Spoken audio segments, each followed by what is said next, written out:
প্রিয় দর্শক শ্রোতা, আপনাদেরকে দেখানোর চেষ্টা করতেছি এই মুহূর্তে আমরা অবস্থান করতেছি দিনাজপুর জেলার বীরগঞ্জ উপজেলার।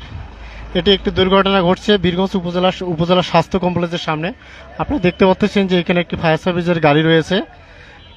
এখানে একটি বিআরটিসি গাড়ি পাল্টি খেয়ে অনেকেই আপনার হতাহত অবস্থায় আছে। একজন নিহত হয়েছে এবং আহতদের খোঁজখবর এখন আমরা পাইনি। আপনাদেরকে দেখানোর চেষ্টা করতেছি এবং ফায়ার সার্ভিস এখানে উদ্ধারে কাজ করতেছে। কিছুক্ষণ আগের ঘটনা, এখানে যে অ্যাক্সিডেন্টটা আমরা আপনাদেরকে দেখানোর চেষ্টা করতেছি সঠিকভাবে। দেখি ভাই,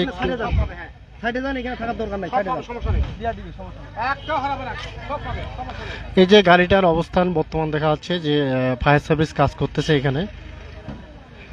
একটা অ্যাক্সিডেন্টের কারণে এই অবস্থায় দাঁড়াইছে।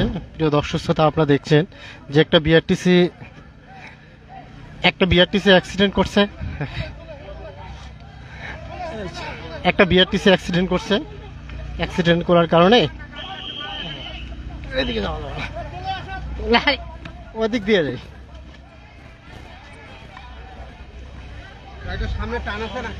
হ্যাঁ, আমরা এই যাবত জানছি যে একজন গাড়ির হেল্পার তিনি মৃত্যুবরণ করছে। যে অ্যাক্সিডেন্টটা হয়েছে বীরগঞ্জ উপজেলার আপনার স্বাস্থ্য কমপ্লেক্সের সামনে একটি বিআরটিসি গাড়ি।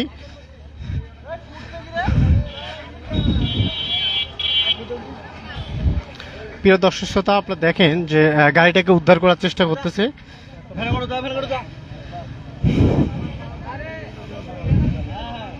আমরা বর্তমানে অবস্থান করতেছি দিনাজপুর জেলার বীরগঞ্জ উপজেলার স্বাস্থ্য কমপ্লেক্সের সামনে, অর্থাৎ চাকাই নামের স্থানে।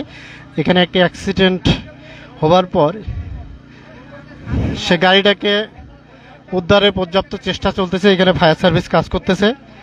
এখন জানা যায় যে একজন মৃত্যুবরণ করেছে এবং আহতদের এখনো পূর্ণাঙ্গ খবরটা পাওয়া যায়নি আর কি। উদ্ধারের চেষ্টা চলছে। ভাই, এখানে কতজন মারা গেছে? একজন। কই লাশ কই?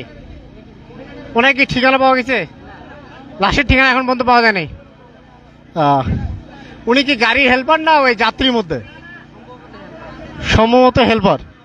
আর ড্রাইভার নাই না? মহিলা কি মারা গেছে? হ্যাঁ,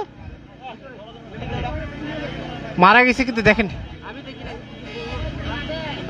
তাহলে তো দুইজন হচ্ছে মৃত্যু। বয়স্ক মহিলা একজন মারা গেছে, হেল্পার একজন।